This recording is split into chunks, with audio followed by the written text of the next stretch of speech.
now. I got scared. What's up, guys? We're not live yet. If you watch this, you get behind the scenes. There's Adina. Get the behind the scenes stuff, and setting up. I wonder if someone watched this, if we could say, hey, it's a long video, but maybe we'll give them something at some point.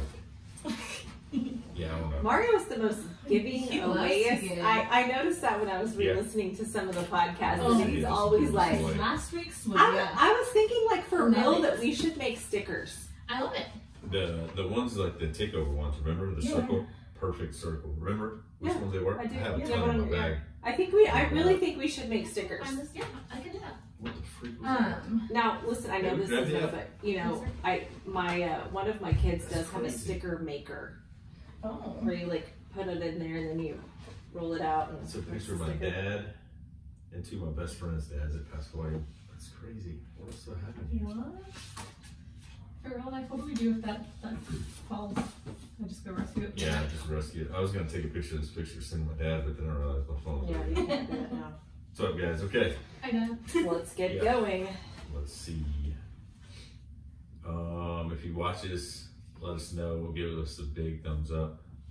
Smash that like button. That's what they used to say, and then hit subscribe. It's funny when Sky used to she'd watch YouTube and they'd say give me a thumbs up. She'd always sit in front of it and give us like a thumbs up. That's awesome. She's so cute. So she's check. Sweet. I think we got that. Hang on. Oh yeah. Turn my phone on silent. Discipline equals freedom. Yeah, I sent you guys an updated list of the, or actually I didn't send it. I updated the list of our schedule. Okay. So, good. Because right now we only have 4 views on YouTube for last week's, but it really doesn't matter to me because again, it's always going to be there. What are we at for downloads? The best podcast yet has 27. So last week's is already at 27, but all time 787. We're 13 away from 800. So there we go. So podcast schedule's updated for you guys. Okay. Thank you, sir. Yeah. Sir, yes, sir. Okay. Are you ready? Yep, I'm ready. Here we go. He always gets nervous before I do. I really do because I don't know how I'm going to start this. Hold on. How about we... Have you ever drank Stout House coffee? No. It's on 290 near Burger Center. Oh dang, that's far. Dang it! If you watch this, Jason, which I doubt you will, Jason Hernandez. That's far. It's a long drive, but I'll meet you there, bro. Friday morning. Sounds good, bro. 9 a.m. See you there. So if you watch, people won't watch this because I was gonna say if you watch this, you can meet me there. I'll buy you coffee, even though I hate coffee. Okay, ready? Yes, let's go. Hey, what's up, everybody? It's Mario for the Made for More Consulting podcast. We're back at it, episode 10. Adina, welcome back to the podcast. How are you? I'm good. I am excited to be here to wrap up the last week of Leaders Eat Last. Yeah, it's gonna be good. It's the last section was kind of short, but it's to the point. He talks about needing leaders in the world today, and I know you have an updated version of the book, so you probably have some more things than I do. But I'm excited. It's a great book. You need to go back and listen if you haven't. I know Adina, what do you usually say every week about going back and listening to the podcast? Every single week, I say that if this is your first time joining us, we are really excited for you to be here and to be a part of the Made for More community. And you can absolutely just listen to this episode, but all of the episodes for the rest of the book are on there, and I highly encourage you to go back and listen. And if this is your first time, I always suggest that you listen to the very first episode, which talks about Made for More Consulting and motivate, inspire, and encourage, and kind of the meaning behind it. Yeah, and just so we know, I think, almost 300 downloads for that first podcast, which is excellent. You were saying go back and listen. I think the other thing that I was going to say was, just go back and listen. I forgot where I was going with that. Oh, no, we're live on, well, not live, it's recorded. So it's on YouTube, go to our YouTube channel. YouTube. And you can find us there under Made for More. And it's the number 4. Visit our website, madeformoreconsulting.com. That's with the number 4. Again, excited that we're here. It's the last episode for Leaders Eat Last. So question, do we go to episode, was it like a new season? Since this is the last episode, or does it just go to 11? It just goes to 11. Well, I mean, I thought it could be like a season, like season 2. What are you going to do? Season 2? Okay, let's not go over there. Season 2 episode. No, then how are we ever going to get to like episode 100? Yeah, true. Okay. Let's go through the episode. This is 10. This is a big deal because, well, is it 10? Is it technically 10? Yes, this is technically 10. Yeah, so 10 episode because 10. of the serotonin person that called in upset. The angry caller. So yeah, episode 10 is a big deal. Thanks for listening. Again, we're going to kick off into this last section. It's all about becoming a leader. And so Simon jumps into one of my favorite subjects, ownership. And the way I say it is ownership is always it's always battling that victim mentality about, you know, it was so-and-so's fault or it's his fault or her fault, and ownership doesn't care about that. So listen to how he starts this chapter and then we'll talk some more about it. It says, we have become cynical, paranoid, selfish, and open to addiction. Our health and worse, our humanity are at risk. But we cannot hide behind excuses. We can't blame the media, the internet, or the system. We can't blame the corporations or Wall Street or even the government anymore. We are not victims of our situation. We are architects of it. That's pretty solid right there. Yes. Meaning we build our own excuses. We build we're victims because of the situations that we put ourselves in. Well, one of the things he says right around that quote is he says that most of us are working in environments that bring out the worst in us. Yeah. And I think that is one of those things that when you turn that around, that you don't want to be you don't want to be the leader that's creating the environment that's bringing out the worst in people. Yeah. And so that is what I think about. I think about, like, what am I doing as a leader that is bringing out the absolute best in someone? And like one of the things we talked about last episode was how managers focus on numbers and leaders focus on people. Yeah. And that's one of the key things. If you're working in an environment and all you're focused on is production and numbers and metrics, then distractions is what he calls it. Absolutely. So that's not going to bring out the best in people. No. You may be doing good as a business for a little bit, but before long, your people are going to realize that it's all about you and what you want to gauge or measure, right? And then you start just trying to produce instead of trying to grow. Yeah. So I guess the question for me is that I'd like to ask you, so do you perpetuate the problem if you're one of the employees that allows your boss to create this environment?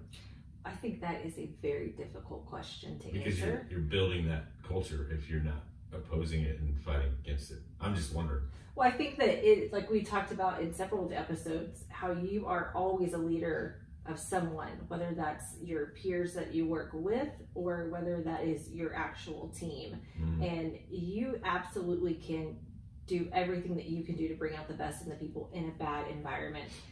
But I do think it's one of those things that we've said it a couple of times over the past, episodes over this book, is that you really do have to examine where I am, why I'm there, yeah. and what kind of company I want to work for, or what kind of company I want to create. Yeah, so let's say you're stuck in that environment. Adina is bringing out my point on this whole ownership conversation. So you just heard the podcast, the paragraph that he wrote, and I wanted you to see that I think it's unheard of to take ownership nowadays, but what you just said is taking ownership, going, I'm in a bad environment, but I'm going to do what I can with what I'm given. Ownership is going, I can't control what's being handed to me, but I can definitely take ownership of what my response is and how I can respond. And I am not the best at that. I can tell you that. Sometimes it takes me a while to detach emotionally because I get upset. And then I'm not very good at, anyways, right there, I'll stop right there for a second. I think I'm not very good at seeing what I have in control, that I'm in control of, that I can help. Well, I think that this this opens up the whole like topic of what to do when you have a bad boss, or when you're in a negative culture or toxic culture. And I think we could do a whole podcast on that. But with that, I think that the main thing that you can do is just what you said, is take ownership for what you do have control over. And you have to stop the blame.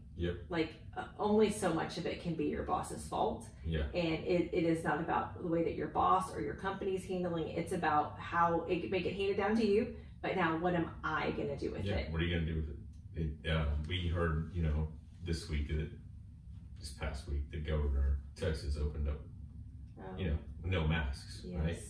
Well, again, that's giving a lot of people a problem. Like he's just handed over a bunch of people a big problem, going, what are you going to do with no masks? Well, again, you can point the finger at him, you can get upset, pissed, and this is not a political speech at all, but I'm just saying, you can make something happen, come up with your own guidelines for your store or whatever. As a business, but let's go. You can take ownership. But if you're a business that complains and points a finger and gets upset, guess what's going to happen when people come in? They're just going to hear moaning and groaning, and they're not going to want to step back in your store. Take ownership. And I think the thing I do have to confess about that if I go back and listen to our podcast, I think you said you don't listen to them. I don't listen. It's odd to listen to yourself. I don't listen to our podcast. But I will tell you, I listened to it at least once before putting it out there, because if I say something that I shouldn't have said, then we probably have to re-record. But I will tell you that I have found myself getting pretty passionate and harsh when I start talking about ownership, because I think everyone should take it, but that's not the right way to sell it. So I think when I'm helping people, I don't, but when I hear of people that just want to blame, I have to remember that they've never been taught that. And being taught that is not, it's easy to be taught that, but it's a whole other ballgame when you go, I'm going to take ownership for this. You know what? It's my fault. It's on me. I'll make it work. And I think one of the things you said that I think we can touch on later on a different podcast is, what can you do when you work in a bad environment for a bad boss? One, take ownership, but two, build a relationship with that boss. And I know some people are going to go, I don't want to do that, but hey, that's the key to changing the culture, because you're going to change the boss at some point, or his view, or he may give you complete control of something. Or you might start to understand the why. And I think even if he's bad at selling, even if he's bad at absolutely, but it's easier if you can understand the why to then maybe transfer that to then the people that you lead. And then guess who's leading more people? You are. That's right. I have a book for that. How to lead when you're not in charge. Hey guys, we're gonna make a shirt that says I have a book for that, and it's gonna have Adina's name underneath it, because I've read a lot of books. And she always has a book for that. So ownership. It just you gotta stop with the. Okay, so you kind of talked about how you get a little harsh, a little passionate about ownership. That is a true statement, by the way, people. He gets very passionate about ownership. Besides being a good role model and kind of showing people how to do that, what are ways that you can help people take ownership? Let's talk about something very broad. Like, let's talk about like fitness or diet, because you also are a trainer. Yes. And he's like, don't bring that up. But I think in that, what I'm saying is that's something that doesn't just relate to leadership. I think sometimes when we start talking about just about leadership, it's easy to have an excuse, which is not ownership, but because if it's a company or it's a boss. But if we're talking personal development, which is something made for more, that's what we do. It's a lot of personal development. So personal development wise, ownership, I think fitness and diet and like even like finances, there's a whole spectrum of that. So how can you help people take ownership of those things besides just saying, well, take ownership? No, that's a good question. Let's talk about that for a second. The number one thing, I think the reason I pursue that a lot and try to help people is because just beyond the idea of ownership is freedom, right? There's that whole discipline equals freedom. It's tied to it. But let's not even talk about discipline. Let's just think, if you take ownership of your problems, just beyond that, when you do it consistently, there's freedom. Meaning, I want to lose 10 pounds. Okay, I'm your trainer. I'm your personal trainer. Whatever. I'll sign up and I'll do it. Could you hold me accountable for No, that? don't start. The fact that you want to lose 10 pounds is good, but that's too broad. I'm going, okay, well, here's the thing. You got 7 days a week. What days you're going to meet me where? And I'll decide what we're going to do. But you got to take ownership to go, okay, 5 o'clock in the morning, I'm going to show up. I'm not going to want to, but I'm still going to show up. So ownership means going, hey, I'm going to get a personal trainer. He's going to give me the plan. I'm going to show up, and he's not going to work out for me. He's going to give me the workouts, and I have to put in the work. So I hear you say, like, you're asking, like, set a goal. Ask for help. Know what you want. Mm-hmm. Yes, ask for help, have a goal, and make a plan. I didn't ask you to, I mean, Detailed you're plan. helping me make a plan, Yeah. but you didn't say, here, okay, I want you to show up on Monday, Wednesday, Friday at 5 a.m. and this is what you're going to do. No, you're saying, what are you going to do? Yeah. Yeah, because again, I'm not going to, as a coach, I'm not going to follow you and go to Pluckers and see what you eat. I'm not going to go to KFC or Taco Bell, whatever the freak you want to eat. It's fine, go for it. But again, if you want to lose the weight, your goal is at 10 pounds, you got to put in the work. You have to do the work. I'm going to let you eat whatever you want. But as soon as you show up, we're going to put in the work to go, you're going to lose 10 pounds. But you have to have ownership to go, okay, how bad do I want it? I want it bad enough to go, I'm going to watch what I eat. I'm going to watch, because fitness, again, what I've learned is a lot of your sleep. You got to sleep. Your body needs rest. Are you drinking water? Like things like that. Yeah. So it goes beyond that, but ownership is going, what am I going to do to make sure that when I pay for a trainer or whatever, that I'm taking ownership, responsibility to show up. If you tell me, hey, can you keep me accountable? I'm going to say, just go find another trainer. Mario, can I send you pictures of every one of my meals? So that way. Yeah, seriously. Because again, if you want somebody to keep you accountable, go find another trainer. Because accountability just tells me I'm going to mess up. No. Ownership. We talked about that. Again, it gives you a freedom of your mind to go. And I think that's what I was getting at, is ownership shows you what your mind can really do. When you go, I'm actually getting up at 4 o'clock. I'm actually putting in the work. I don't want to. I do not want to. And that's where discipline comes in, right? I hate it. I hate it. I hate it. I hate it. But I'm still going to do it before the end of the day. And then you go, I did it. Okay. Well, guess what? You just got yourself a hit of dopamine. Yes, I was like, that feels better. That emotional chemical. Yeah. Yeah. You got to win. Yes. Feels better than not doing it at all. Mm-hmm. Sitting so on the what are couch you going to do nothing. if you told me you want to lose 10 pounds, but I'm the one eating healthy, but you're gaining the weight? Does nothing for you. Like, hey, my trainer's eating good, but I'm not. Okay, well, it's not his goal to lose 10 pounds, it's yours. So I think sometimes I get harsh, but I'm trying to tell people that passionate. Yeah, you're just passionate about it. I think it's the fact that we live so long and no one has told you that your mind can do much more things than you think it can, and you're sold short because you learn the word can't and you learn excuses. But I think you've also seen like the freedom that having ownership has made in your life and people around you. And so you believe in it and you really want that for other people. Yeah. Even if I know that sometimes you want it more for them than they want it. Yeah, and I can't do it for them. So, but it's cool when you see the light come on and them going, discipline equals freedom. But then in that itself is ownership. There's some ownership in there. Man, I can do this. So yeah. Excuse me. All right, what are you on addiction in step 12? Yeah, step 12. So that's the chapter. No.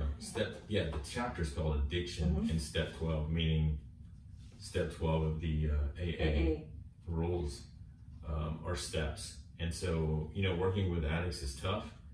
It's something that I've done. It's something Adina's done. It's something that Tiana's done.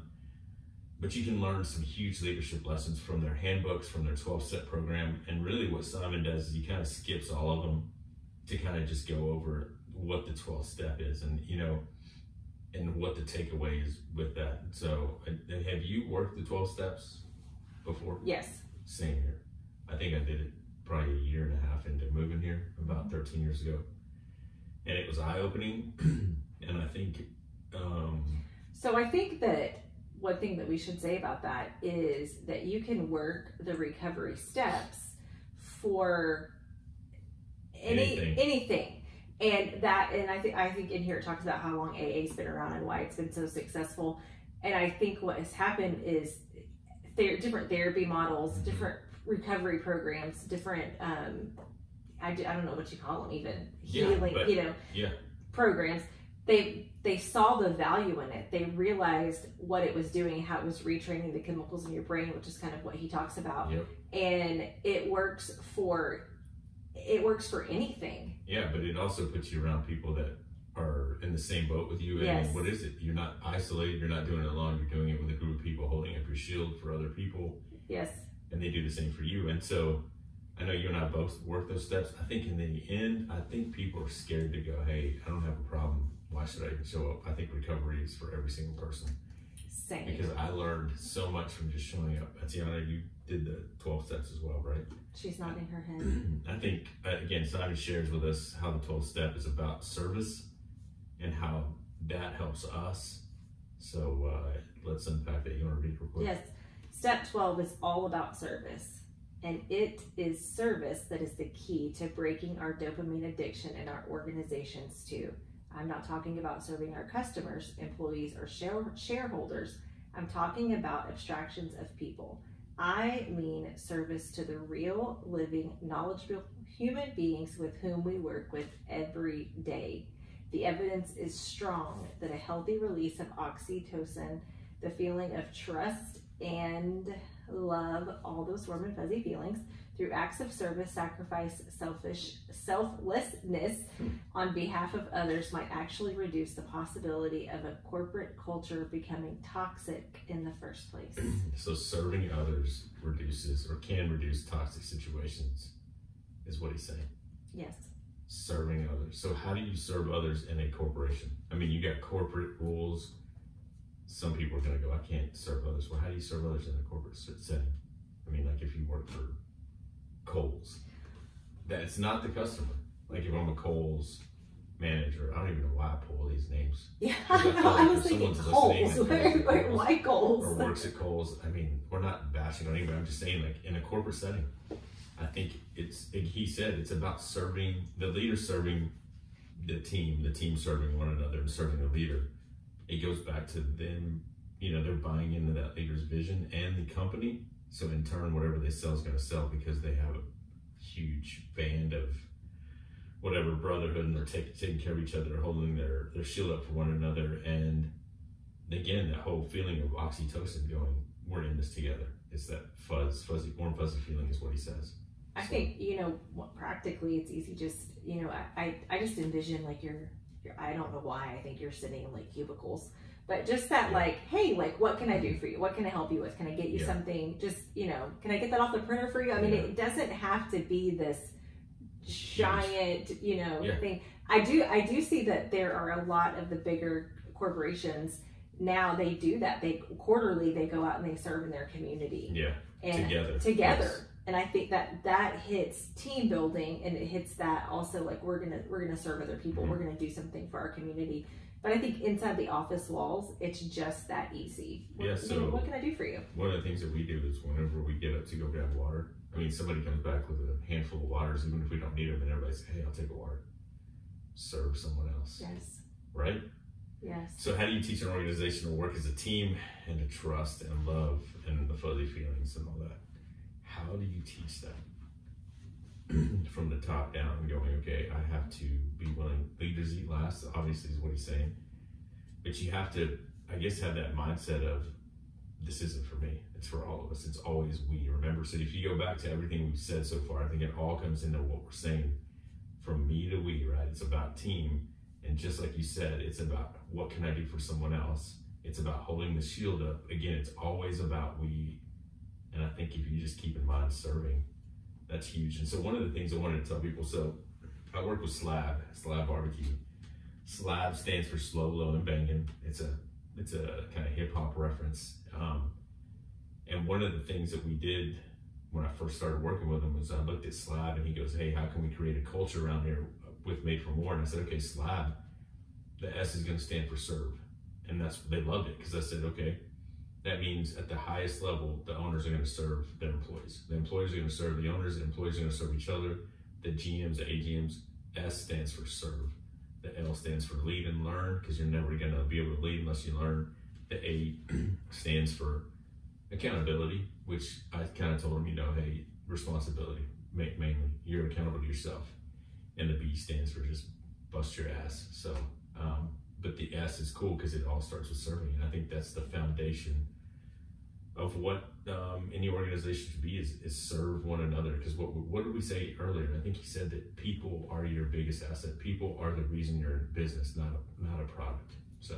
Well, and I mean, just on like a practical note, I think about how much better and easier it is to come to work if the people around you have that attitude. Mm-hmm. And if the people around you don't have that attitude, then you have that attitude. You start that service-minded attitude. What can I do for you? Yeah, totally. And so I think as I put teams that can work together rather than having to worry about who they trust or who to trust will always go further, because there's buy-in at every level and trust at every level. It's what you're saying. And so I think the easiest way to build trust is take care of other people, not just yourself, and have that attitude when you come into work. And that's one of those attitudes that's contagious. Yeah, very. I keep burping. Just takes, just a few people to have that attitude, and it will make a big difference. And so you're talking about building this team, showing up together. I'm talking about the trust. And so this next section, leading almost to the end of the book, he talks about the next chapter was called Through Shared Struggle, meaning what's going to happen when there's some struggles as a team. What do you think about a team that faced adversity versus one that hasn't? I think that was my question for you.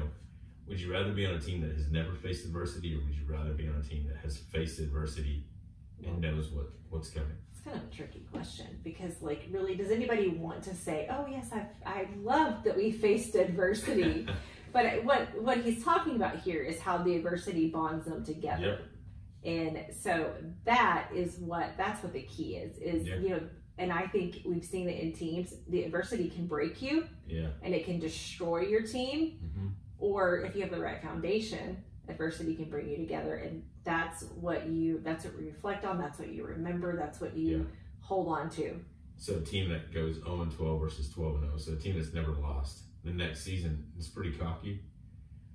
Maybe they've prepared, but the 0-12 knows what losing tastes like, and they probably never want to do that, and they're hungry. So I would rather be on the team that's never won and let's go and see. But what happened? Leadership, whatever. Anyways, listen to what Simon says. He says, feeling a shared common burden is one of the things that brings us together. Less hardship means less of a need to cooperate, which means less oxytocin. Few of us volunteer to help people in need before the natural disaster, only after it.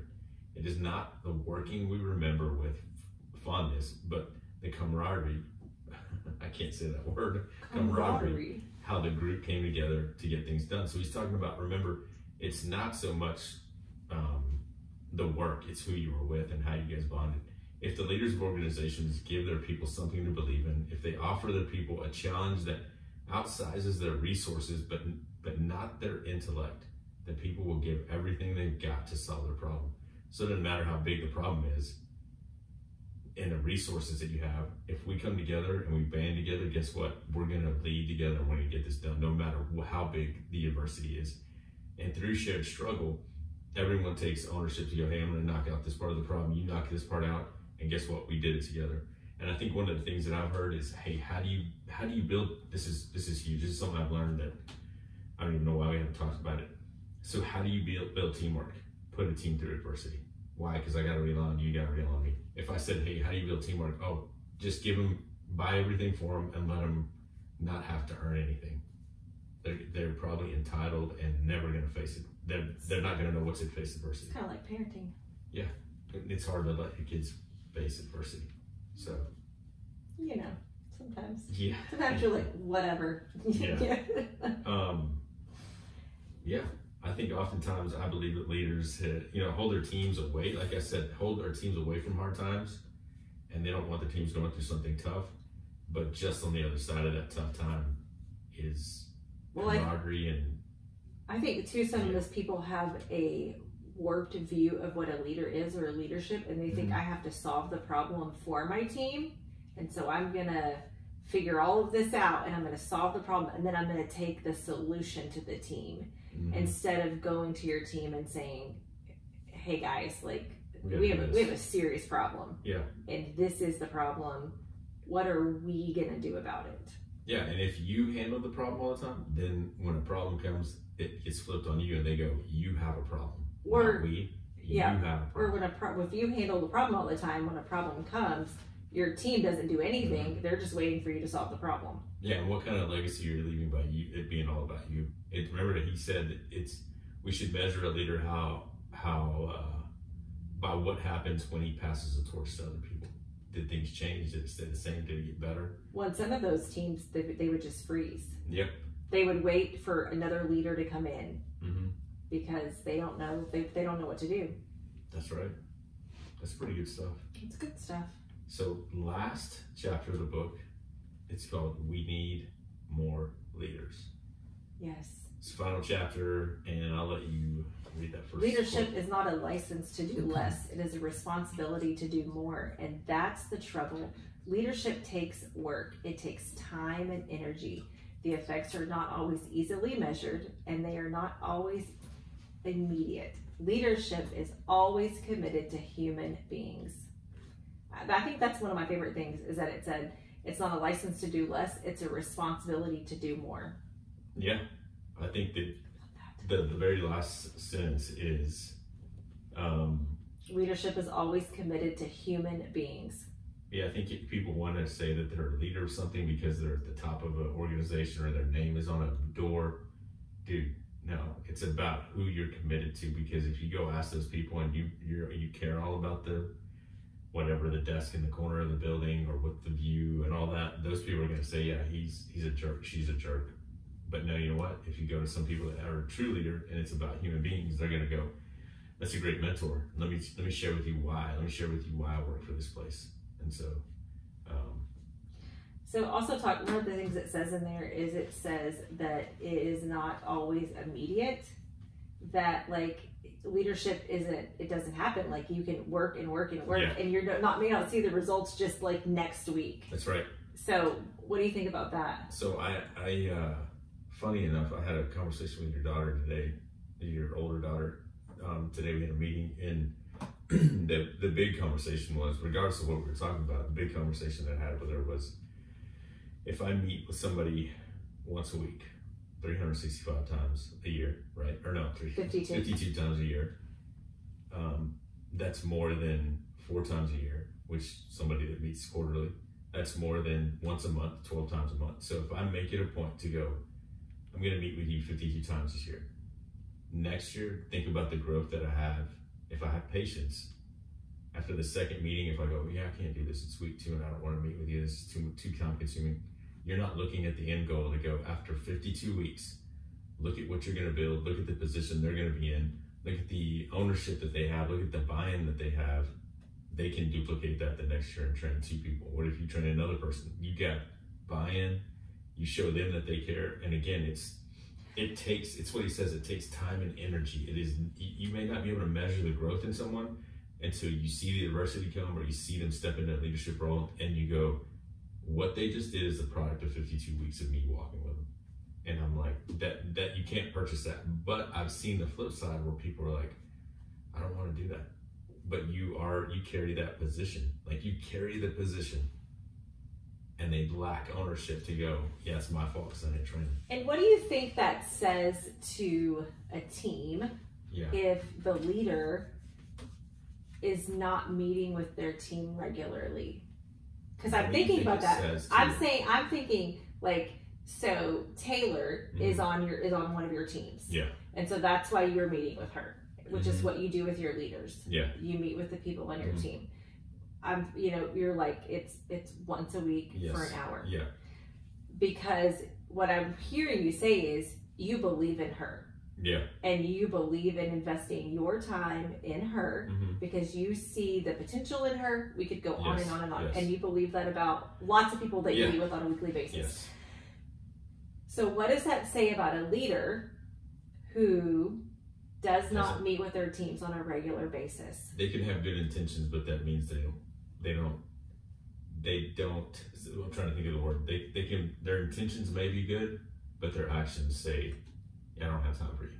And what we say 2 chapters ago or a chapter ago, the number 1 commodity of the leaders are time. And if they're willing to spend time with you, then guess what? The time invested in you is going to show at some point. Again, I'll go back to 15, 16 years ago, Charlie Harrison. We haven't talked on the phone since I don't know how long. But I remember him because he would come to my store and he could care less about who was around. He invested in me weekly calls, whatever it was. And again, we can't make excuses. We have freaking Zoom, we have FaceTime. Let's just, again, I'm not the best at that, doing that as a business yet, but I'm still practicing it with, again, individuals at Slab, your daughter, some parts of my job. I'm a direct supervisor over Adina in another role, and we have to have that time, and I don't do it for everyone, but that's part of ownership. Like, if someone comes to me and says, dude, that person didn't do their problem, they didn't do their role, I don't care if they didn't do it, it's still my problem. I have to take ownership. Now, if my boss came to me and said, hey dude, that so-and-so didn't do their job, I can easily throw them under their bus and say, yeah, I don't know what the heck their problem is. What kind of leader do you think I am? They don't trust me. I'm not holding up my shield. They can come to me and say, hey, so-and-so didn't do their job, and I go, you know what? That's my fault, man. I'll check on it. Maybe I didn't, I didn't check up on their work. I didn't check their sense of urgency and get it done.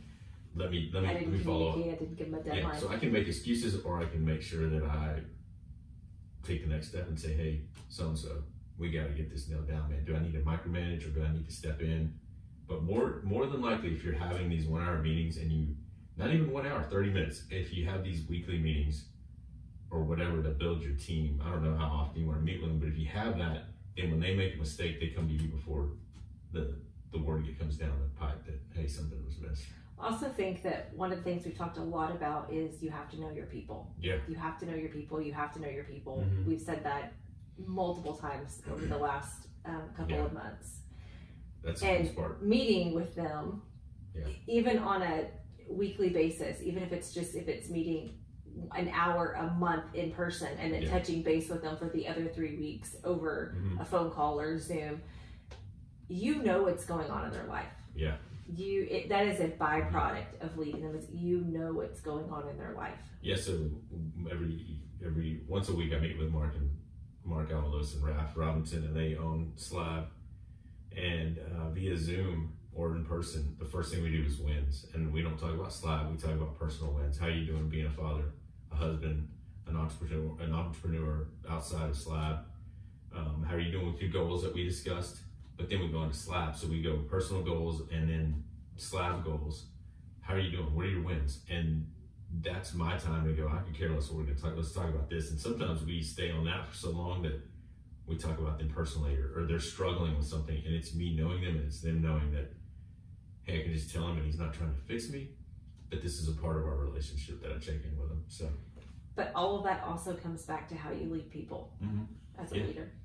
Yeah, and again, I hope to have Mark on here soon, because one of the things he said is, this week, again, another win. What we do is, this week was the first time that they had done some heat evaluations in that he doesn't know, maybe 6 years, but it was because there's a byproduct of us meeting weekly, and then him meeting with his leaders weekly, and then this being a new year going, hey, we got to get back after that to keep our eye on the ball. It's not about building a corporation. It's about going, hey, I want to build leaders and build people. Yeah. Invest in his employees. Yeah. So I just always tell people, be present, be aware, and be patient. So be present with people, be aware of what they're doing and what their struggles are, but then be patient with them and for the results. Keep your eye on the long ball. Yeah, future. There you go. Yeah, I need to make sure that we write those things down. Thank you, Adina. She raised her hand and she wrote it. But be present, be aware, be patient. The B's, the 3 B's of Made for More. There you go. You want to read that last? Yes. This is it. This is wrapping up the book. This is the final part. I'm about to burn. Go for it. Leadership. True leadership is not the bastion of those who sit at the top. It is the responsibility of anyone who belongs to the group.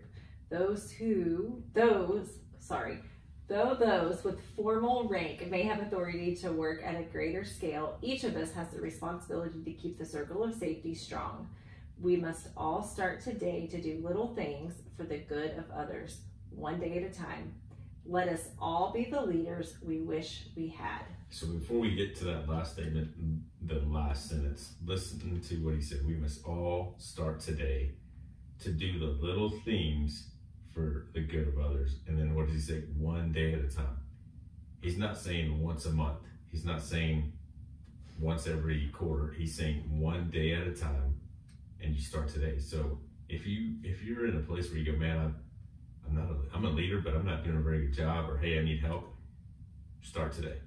Like, do something for them today. And you may say, hey, you know what, they're gonna think something's up because I'm not this type of leader, and they're gonna think that I'm trying to, like, what's the key, what's the catch? Just continue to be consistent with going, I'm just gonna check on someone daily. Start today. But I love that he says this over and over again. He even tweets about this, and he posts on Instagram, Facebook, this statement is, he says, let us all be the leaders we wish we had. To me, that is ownership. Yeah. Because instead of complaining about, yeah, like the leaders yes. around you, yes. like, I'm just going to be that leader to the people that I'm around. Yeah. And remember that we may say that, yeah, you may think that your leader's not doing a good job, but you don't wear those shoes. You're not in that position. Absolutely. So you don't carry that weight. Exactly. And at the end of the book, he just says, he ends by telling us, pass this book along if it inspires you. I don't know how he says it, but in the end, he just says that this book inspires you. Pass it along. Do me a favor and just pass it along. And I think that's what we did. We passed it along through this podcast. I think you should tell people to listen to this if you're listening to this for the first time and you listen to it. Yeah, I think that's really, really, it's been a great book. I can't wait to pass my book along. Mario and I are different in this way, is I give my books away. I read them and I give them away. He does not. His books are precious to him. Or I'll let you use it. Yeah, he won't. You won't. Yes, you will let somebody borrow it.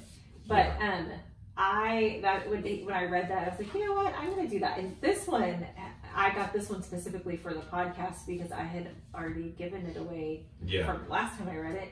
And I'm like, I'm going to give it to somebody. I'm going to find somebody that needs it, and I'm going to pass it along, and they can have all my little dots and my notes and my underlines in there. So I know that we got to put some action steps, but before we go, it was a great book. Or before we go to that part, it was a great book. Make sure you pick it up.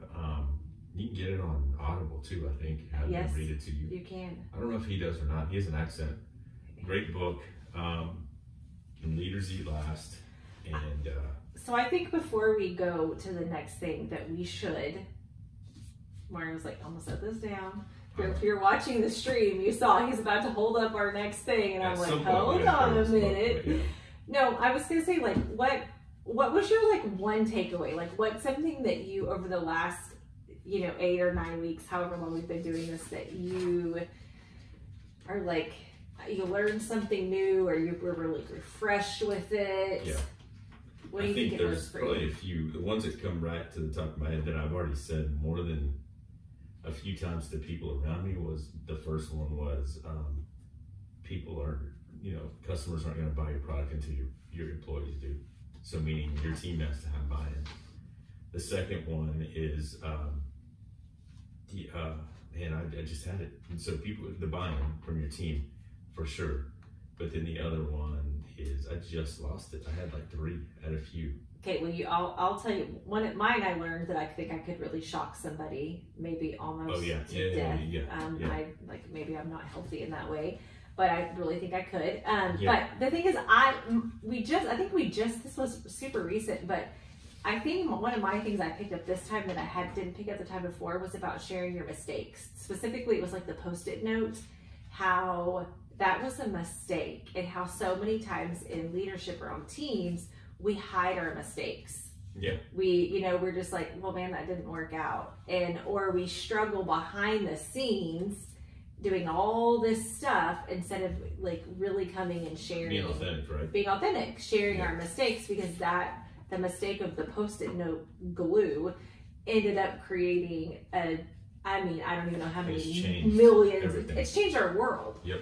And so that was really big. Share your mistakes, and share your mistakes because your mistake could be somebody else's win on your team. Yeah. An idea that didn't work or something, whatever it is, share that. Yeah, and being able to create that environment where people can share mistakes and be authentic. I think the other thing for me, like you're saying, so teamwork, number one was buy-in. Make sure your team is bought in. Yours is owning your mistakes. or showing your mistakes as well. But the other one was for me was a reminder of that whole circle of safety, the shields, because I love the movie 300, and I think it just made me revisit. Hey, the shield's not for you; it's for your buddy, it's for the team. And if anyone's trying to protect themselves inside the circle of safety, then that means that there's no trust inside that circle. The dangers should be outside that circle of safety, so that everyone's holding up their shield, and the danger's outside, but everybody's trust is inside. So I think that was it. I mean, the circle of safety is huge, and then That's a good one. yeah, just making sure that you have buy-in from your team, because that's how your product's going to sell. Yeah. I like it. Yeah, that's it, man. What a book. It was great. So, it was really good. step. Action I steps. think number one is share this. I mean, Share if you this bought the book, podcast. if you bought the book, give it to someone else. Yes. Can you give an Audible book away? Yes, you can. You Are can. you sure? Yes, I am sure. I think you can do it like one time. Like you can share it, because I've had somebody share an Audible book with me. Okay. So I don't know what the As long as rules it's are legal. behind it. Make sure it's legal. And you can, like you have it on there if you have an account. So share, number one, share this book. And you know what? Like, let's be real. Like, buy the book for somebody. Yes. Send them Support this. $14.99 Yeah, that's, and send them the Audible book, or Yeah. ask them, would you like the Audible book or the hard Yeah. copy? I there you go. like a hard I copy. like a hard copy too. So yes, send them a book. Yeah, buy the book, give it to someone, share it. That's actually step You number know, one. I'm pretty sure that you bought me my Leaders Eat Last book. I know I did. I just don't know where it's at. Well, That's not it. I gave it. Well, listen. If you bought it for me, I gave it away. I don't keep my books like you do. Yeah, I remember who bought me this. I don't even know if she listens to this, but I had surgery, like I said at the very beginning, and I don't even know why she bought this, but I think her name is on here, Erin Cargyle. I think this was her book, Oh. and I guess she read it and gave it to I me. thought you needed But it. shout out to Erin Cargyle. I know she just got married. I don't remember what her last name is. It's I just saw it on Facebook. Well, like Erin, thank you for this book. She would babysit our girls. we should tag her in a post and have her be like, look Possibly. at this. We should. Yeah. Yeah. Okay, well. Um, But yes, anyway, share the book. Pass yeah, it along. That's number one. That's number one. Yes. Give.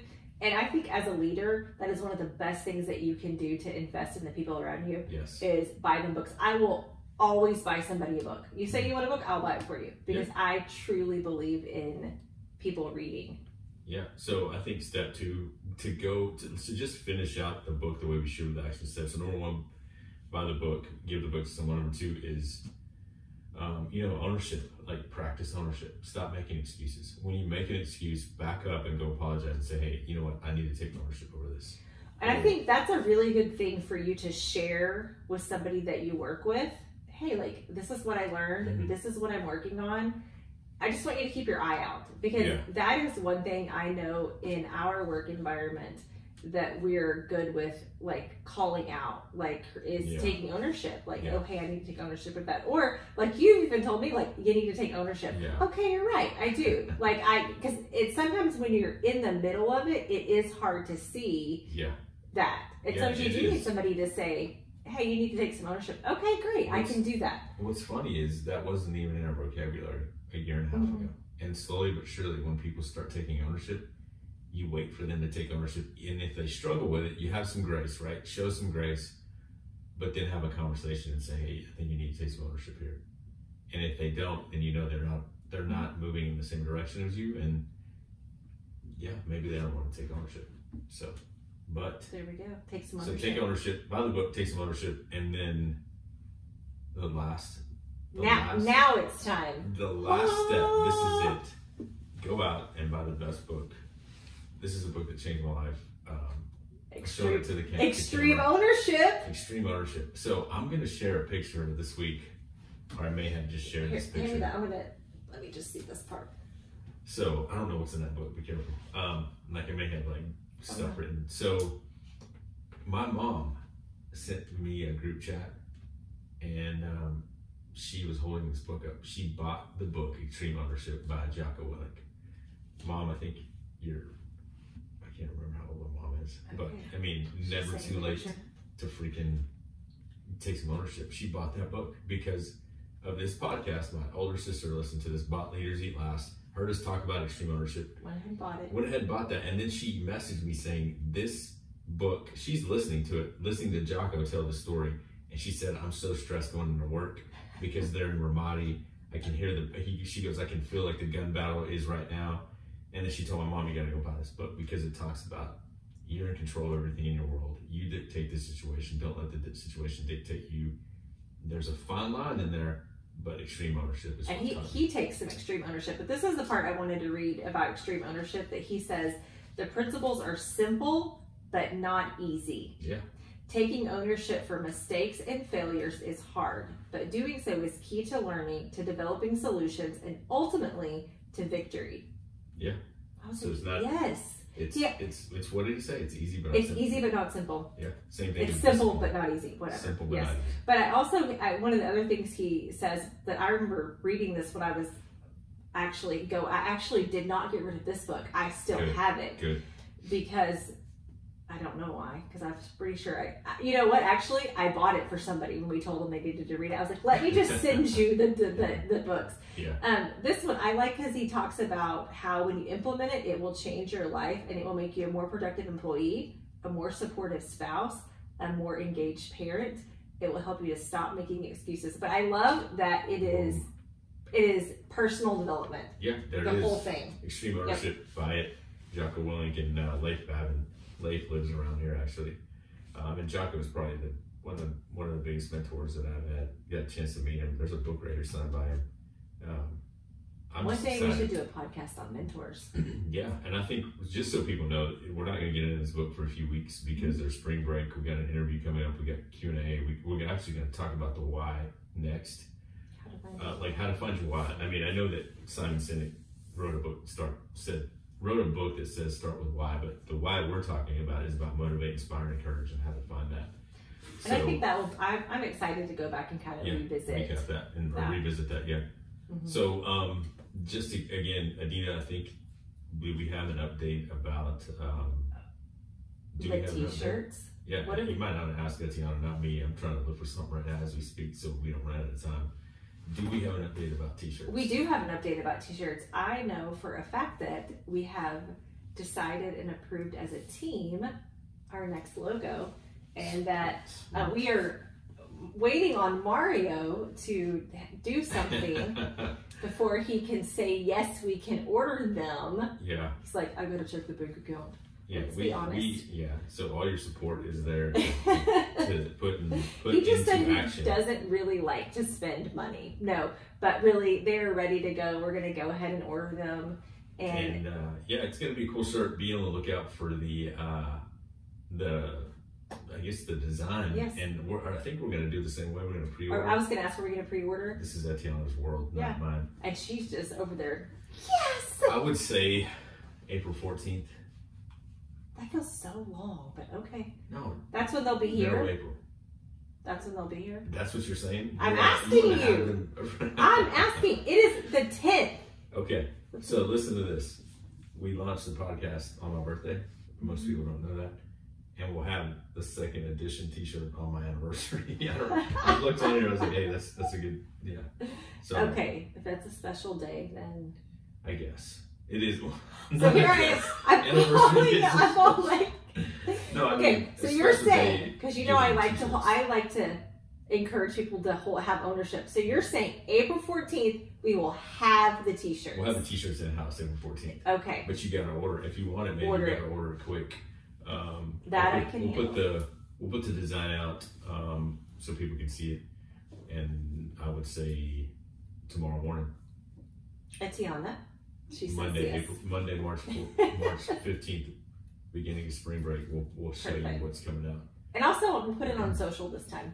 Yeah, so we'll put it on social media. We'll do that. I think that just continue to support us. Thank you. Yes, thank you for all the love. We passed 750 downloads, which is a big one, but we're going to celebrate when we hit 1,000. So share this with your friends. Yes, help us hit 1,000. Yeah, so remember, you exist for more. You were here for more. Don't ever give up. Every single one of us was made for more. We'll see you guys next week. Have a great week. There you go. And don't forget, we're still recording. Yeah, over there. And there's your son. I forgot. No, the faces I was making. I completely forgot that everybody's watching over there and I'm burping. And then there's some things that I said that I was like, Yeah. That's okay. Yeah, you looked at me. It's fine. It's fine. Here's your pen. It is. Thank you. I think that was pretty good. It was good. I really like looking through this and seeing like all the notes. Well, that's homework, but all the notes of our podcast. Yeah.